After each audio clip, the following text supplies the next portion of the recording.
Hi, it's me your dietitian Jeffrey. ഇന്ന് നമ്മൾ നോക്കാൻ പോകുന്നത് പാക്കറ്റഡ് മിൽക്കാണോ അതോ ലൂസ് മിൽക്കാണോ ഹെൽത്തി എന്നതിനെ കുറിച്ചാണ്. പലർക്കും കൺഫ്യൂഷനാണ് ഈ പാക്കറ്റഡ് മിൽക്ക് കഴിക്കുന്നതൊക്കെ സേഫ് ആണോ. എൻ്റെ അടുത്ത് ഒരുപാട് പേര് ചോദിക്കാറുണ്ട്. ശരിക്കും പറഞ്ഞു കഴിഞ്ഞാൽ പാക്കറ്റഡ് മിൽക്ക് കുടിക്കുന്നത് വളരെ സേഫാണ്, നമുക്ക് വിശ്വസിച്ച് ഇത് എടുക്കാൻ പറ്റുന്നതാണ്. ഇതിൻ്റെ ഒരു റീസൺ എന്ന് വെച്ച് കഴിഞ്ഞിട്ടുണ്ടെങ്കിൽ നമുക്കറിയാം ഇങ്ങനെയുള്ള മിൽക്ക് പ്രോസസ്സിങ് ടെക്നോളജീസിൽ പാസ്ചറൈസേഷൻ, സ്റ്റാൻഡർഡൈസേഷൻ ഇങ്ങനെ കുറേ പ്രോസസ്സുകൾ അണ്ടർഗോ ചെയ്തിട്ടാണ് നമ്മളിലോട്ട് മിൽക്ക് പാക്കറ്റഡ് ഫോമിൽ എത്തുന്നത്.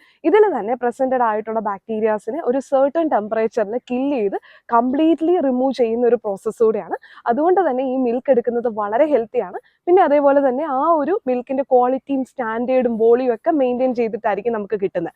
അതേസമയം നമ്മൾ ലൂസ് മിൽക്ക്, അതായത് നമുക്കറിയാം നമ്മുടെ നോർമൽ മിൽക്ക് സൊസൈറ്റി അല്ലെങ്കിൽ ഏതെങ്കിലും വീടുകളിൽ നിന്നൊക്കെ വാങ്ങിക്കുന്ന പാല് കുടിക്കുമ്പോൾ പലതരത്തിലുള്ള ഹെൽത്ത് പ്രോബ്ലംസ് വരാനുള്ള സാധ്യതകൾ വളരെ കൂടുതലാണ്. മെയിൻ തിങ് എന്ന് വെച്ച് കഴിഞ്ഞിട്ടുണ്ടെങ്കിൽ അൺഹൈജീനിക് ആയിട്ടുള്ള ആ ഒരു അറ്റ്മോസ്ഫിയർ, അത് കൂടാതെ തന്നെ നമുക്കറിയാം ഈ കോളൈ, സാൽമോണല്ല, ലിസ്റ്റീരിയ പോലെയുള്ള ബാക്ടീരിയാസ് ഇങ്ങനെയുള്ള മിൽക്കിനകത്ത് പ്രസൻറ്റഡ് ആകാനുള്ള ചാൻസസ് വളരെ കൂടുതലാണ്. അപ്പോൾ ഇനി ഒട്ടും പേടിക്കേണ്ട, പാക്കറ്റഡ് മിൽക്ക് എടുക്കുന്നത് വളരെ ഹെൽത്തിയാണ്. താങ്ക്